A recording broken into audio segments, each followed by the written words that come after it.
the 63 years of BJJ in America, only one man has done it all and seen it all.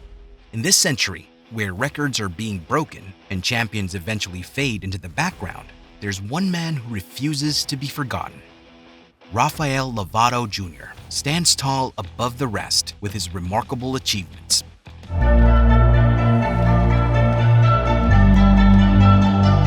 From becoming the youngest American black belt in his era to becoming the first athlete to ever claim the Grand Slam after winning all 4 major BJJ championships, Rafael was always battle-ready for every opponent coming his way.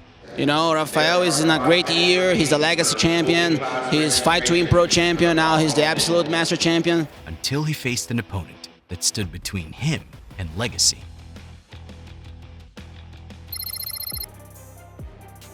From the very beginning, Rafael Lovato Jr. displayed an exceptional talent that set him on a path to greatness. At the age of 16, he achieved a historic milestone by becoming the first American to conquer the IBJJF Pan Championship in the juvenile blue belt division. He didn't stop there. In 2001, Rafael started building his legacy by becoming the first American to clinch 2 medals in the World Championship juvenile blue belt division. He secured a bronze medal in his weight division and a silver medal in the open class. 3 years later, Rafael's path marked another groundbreaking achievement. At the tender age of 21, he was promoted to the prestigious rank of black belt by his coach, Carlos Machado.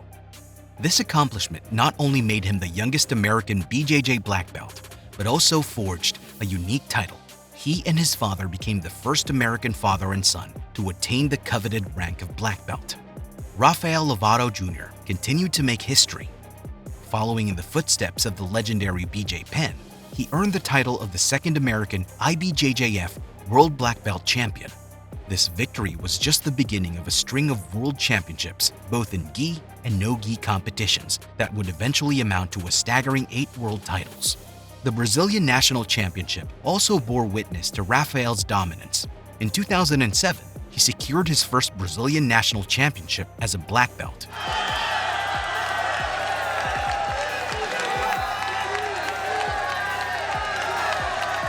Ladies and gentlemen, your 2007 Ultra Heavyweight Champion. This achievement alone was remarkable, but Rafael took it a step further by becoming the first American to claim this title twice, each time in a different weight category. That same year, Rafael did the Grand Slam. He achieved what many considered impossible, winning 4 major championships in a single year. He became the first American to secure victories in the European Championship,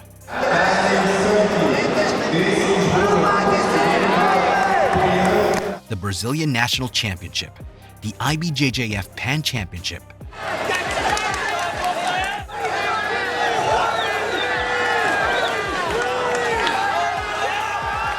and the World Championship. What a remarkable year for Rafael. But Rafael Lovato Jr.'s legacy extended beyond traditional gi competitions. In the no-gi realm, he didn't make matters easy for anyone coming for his record, as he clinched the record as the only person to win no-gi championships in 3 different weight categories. With a treasure trove of BJJ championships around his neck, Rafael Lovato Jr. wanted a new challenge. I wanted to train as hard as I could. I competed in every tournament. I wanted the experience, and I wanted to come here ready to be better in the gi. I want to see more American black belts fighting and going all the way just like me. Rafael wanted to prove that he was not only a master of the ground game, but also a well-rounded fighter with striking skills to match his world-class jiu-jitsu.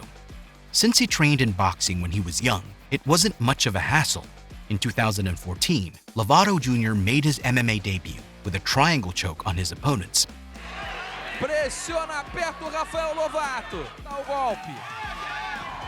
Tem minuto, bateu Canan Grisby, Rafael Lovato.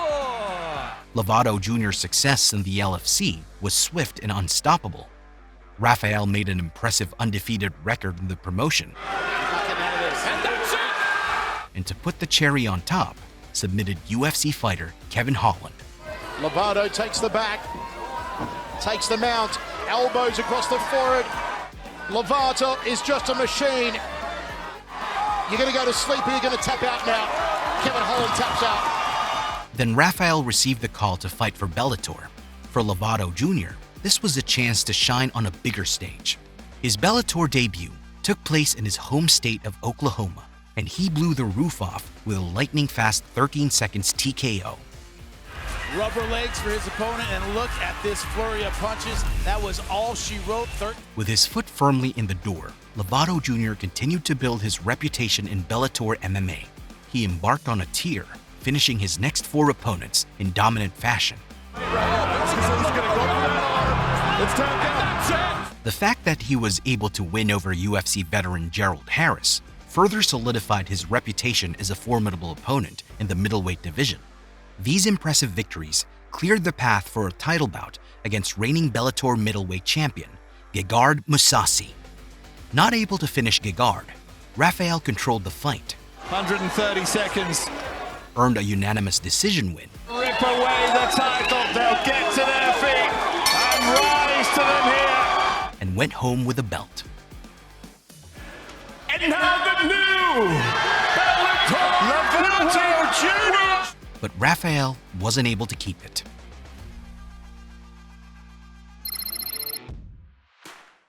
The fighting community was shocked to hear from Rafael himself in an episode of the Joe Rogan Experience podcast that he would be taking a break from the sport. The reason behind this was a medical condition, a condition that had remained undiagnosed since his birth. And so I go get my brain scan done to get that done before I went to Brazil.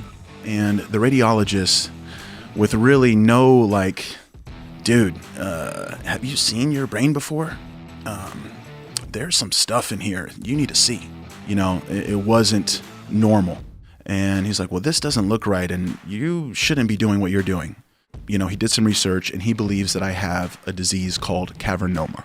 Rafael was battling a cerebral cavernoma, a circulatory malformation in his brain, which was the result of an abnormality that had been present in his body since the moment he took his first breath. You should not fight. You should not be fighting. And then the next morning, I fly to Brazil for this fight that is the biggest fight of my life. I've already waited an extra 6 months for it. I've been training for it all year. At this point, I'm just in shock. As Lovato Jr. grappled with his diagnosis, it became clear that his MMA journey was at a crossroads. His rematch with Mousasi was no longer possible.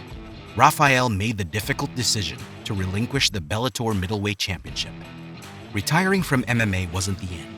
That same year, he immediately went back to his first love, jiu-jitsu. His presence was felt at the IBJJF Masters World Championship, where he had previously tasted gold in 2016 and 2017.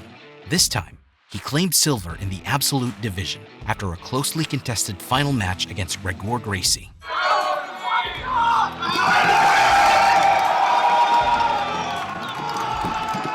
By 2022, Rafael Lovato had retired from the IBJJF and the ADCC, not after he took 4th place at the ADCC World Championships. Will this be it? That looks close. There it is! Rafael Lovato Jr. And won the IBJJF European Open the same year. Beautiful. Incredible performance. But this year, Rafael came back even stronger, competing in the Master 1 Super Heavyweight class at the IBJJF Master World Championship in September and claiming gold. Lovato Jr. is now a 6 times IBJJF Master World Champion. This was 4 months after he won the co-main event of Who's Number 1 against Elder Crosby with a rear naked choke submission. Lovato has the choke. Is this it? His love is Rafael Lovato Jr. Rafael is not only a fighter, he also owns his own fighting school, Lovato School of BJJ and MMA. And I'm here today to give you a tour of our brand new facility. Located in Oklahoma, USA. This is where he trains both BJJ and MMA athletes, giving back all the skills and experience he has gathered over the years. What is next for Lovato Jr.? Will he be able to make a comeback to ADCC and become a champion? Highly unlikely. What do you think?